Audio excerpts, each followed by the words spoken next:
There are moments in life when the veil between the visible and invisible world becomes so thin that we can almost touch eternity with our fingertips. What you are about to hear is one of those moments. A story that will make you question everything you thought you knew about faith, divine justice, and the power that exists beyond our human understanding. If you're watching this right now, please subscribe to this channel, hit that like button, and comment below with your city or country so I can know where this message is reaching today. This is not just another story. This is a warning, a testimony, a reminder that some things in this universe are far bigger than our pride, our anger, or our disbelief. It happened in a small church in a town where everyone knew everyone. A place where faith was woven into the fabric of daily life. But on that particular afternoon, something occurred that no one who witnessed it will ever forget. A man walked into that sacred space with rage in his heart and mockery on his lips.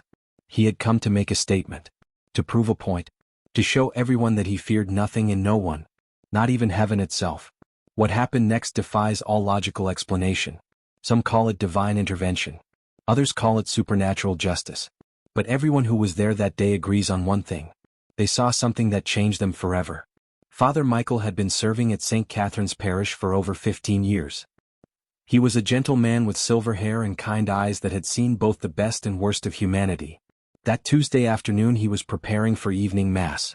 Arranging the altar, lighting the candles, straightening the flowers that the parish ladies had brought that morning. The church was quiet except for the soft echo of his footsteps on the marble floor. Outside, the autumn sun was beginning its descent, casting long golden rays through the stained glass windows. Those colored beams of light danced across the walls, painting everything in shades of amber and ruby. It was peaceful, sacred. A moment suspended in time where heaven seemed to touch earth. But that peace was about to be shattered. Marcus drove up to the church in his pickup truck, tires screeching as he pulled into the parking lot. He had been drinking. Not heavily, but enough that the alcohol had loosened whatever restraint he normally possessed. His wife had left him 3 months earlier. She had taken their daughter and moved across the state, leaving him alone in a house that echoed with memories and regrets. He blamed everyone for his pain. His wife, his family, his friends. But most of all, he blamed God. In his mind, if there really was a loving God watching over humanity, then why had his life fallen apart? Why had his prayers gone unanswered? Why did he wake up every morning feeling like he was drowning in darkness with no hand reaching down to pull him up? The bitterness had been growing inside him like a cancer, eating away at whatever faith he once possessed. And on this particular day something inside him snapped. He decided he was going to make God answer him. Marcus pushed through the heavy wooden doors of St. Catherine's with such force that they slammed against the walls. The sound echoed through the sanctuary like thunder. Father Michael looked up from the altar, startled by the violent entrance. He recognized Marcus immediately. The man had grown up in this parish, had been baptized in this very church, had made his first communion at that altar. But the man who now stood in the doorway bore little resemblance to the boy Father Michael remembered. Marcus's face was twisted with anger and pain. His eyes were red, whether from tears or alcohol or both, the priest couldn't tell. There was something wild about him, something uncontained, like a storm barely held in check by human skin. Father Michael set down the chalice he had been polishing and walked slowly down the center aisle toward Marcus. He moved with deliberate calmness, the way you might approach a wounded animal. His voice was soft when he spoke, barely above a whisper in that vast space. "Marcus, my son, what brings you here today?" But Marcus wasn't interested in conversation. He wasn't looking for counsel or comfort.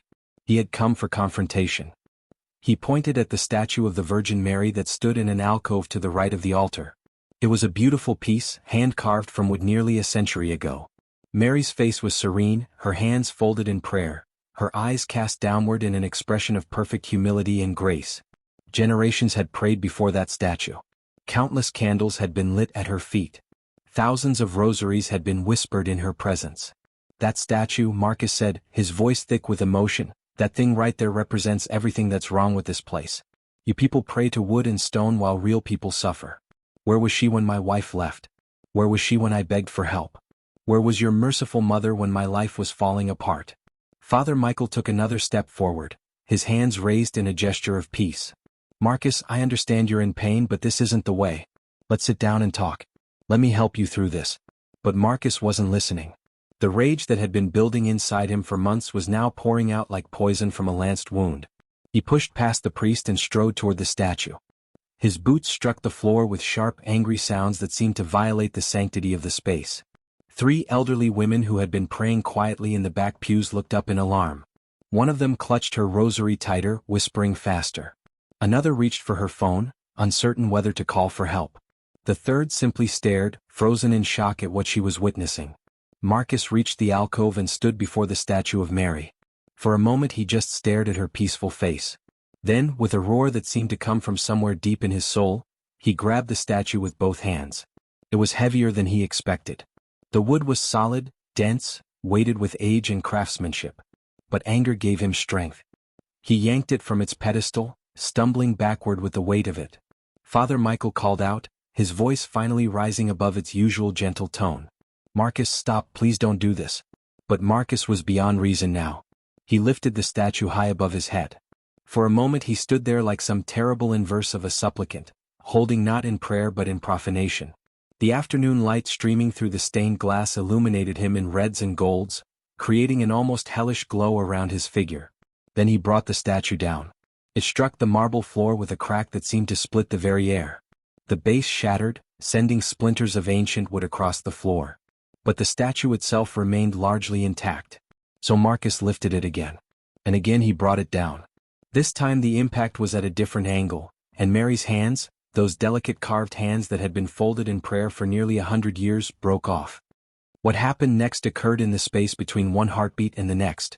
One moment Marcus was raising the statue again, preparing to bring it down a third time.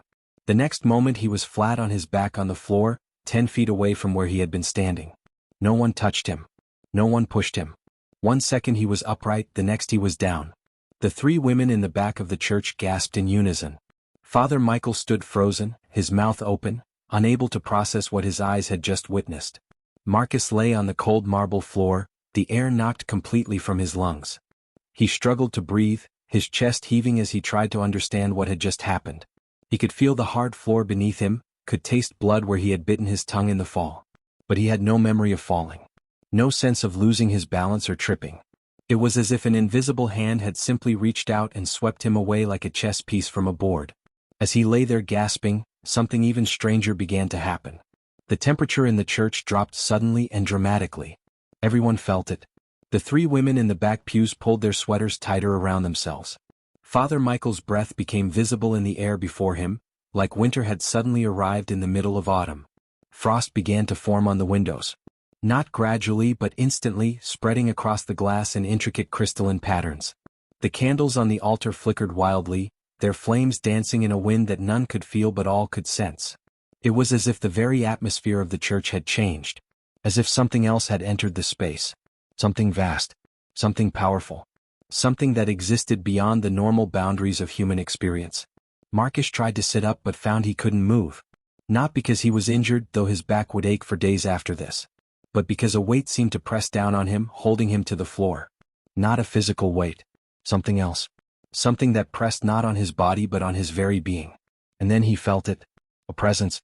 Overwhelming, undeniable, impossible to ignore. It wasn't malevolent exactly, but it was stern, unyielding, absolute. Marcus had never been a particularly spiritual man, even when he attended church regularly. He had gone through the motions of faith without ever truly feeling anything beyond the ordinary.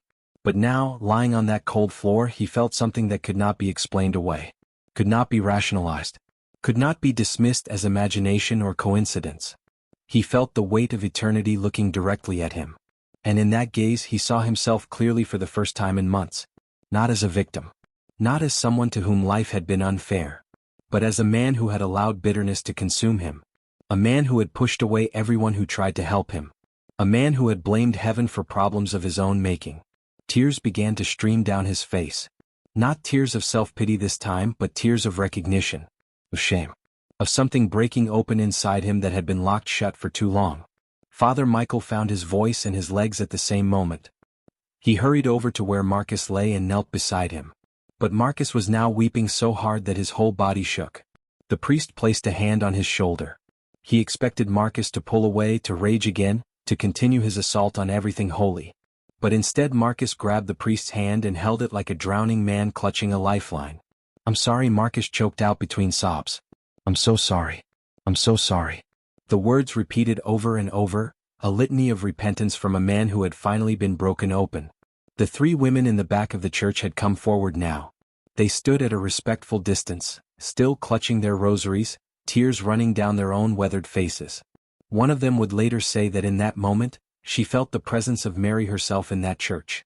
Not as wood or stone, but as something real and living and full of mercy.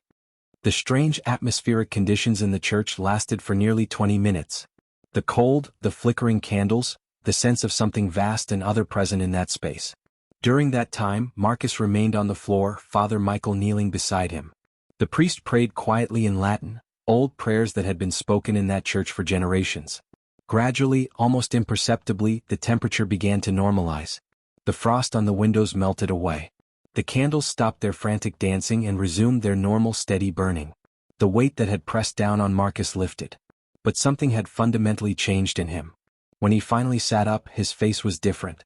The anger that had twisted his features was gone. In its place was something raw and open and painfully vulnerable. Father Michael helped him to his feet. Marcus stood on shaky legs and looked at the broken statue. Mary's hands lay on the floor where they had fallen, still folded together as if in prayer even in their separation from the rest of the carving.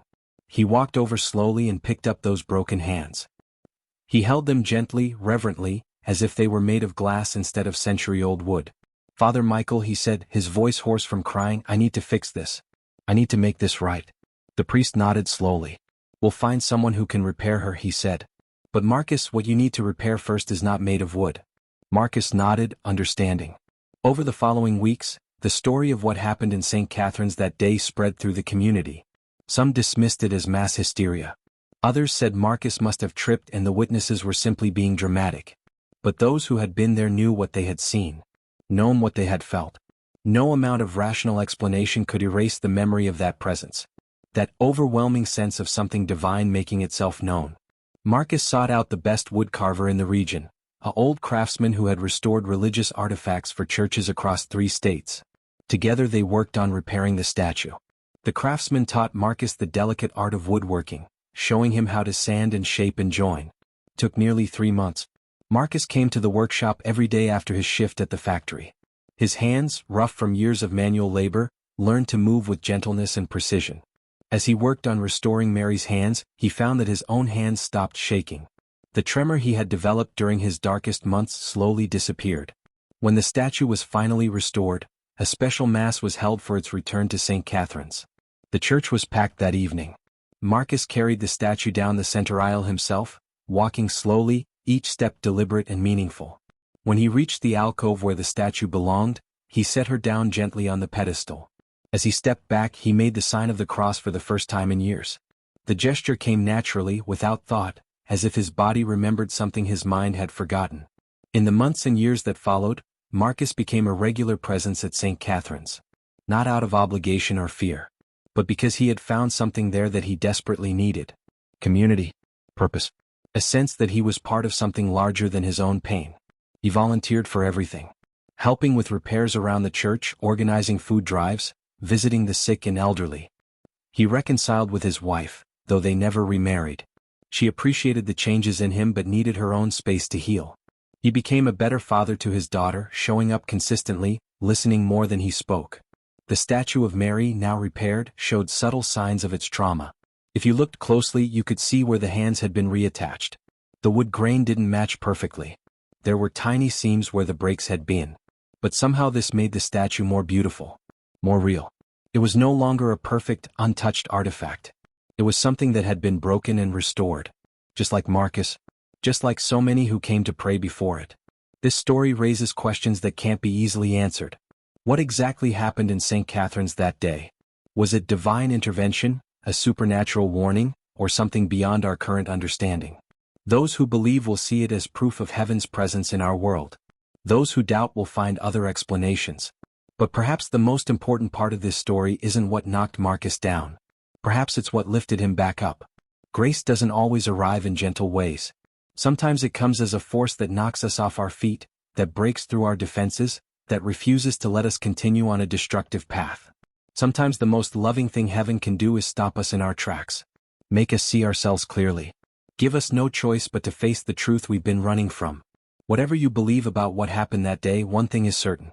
A man walked into a church intent on destruction and walked out with the beginning of restoration. And sometimes that's all the miracle we need.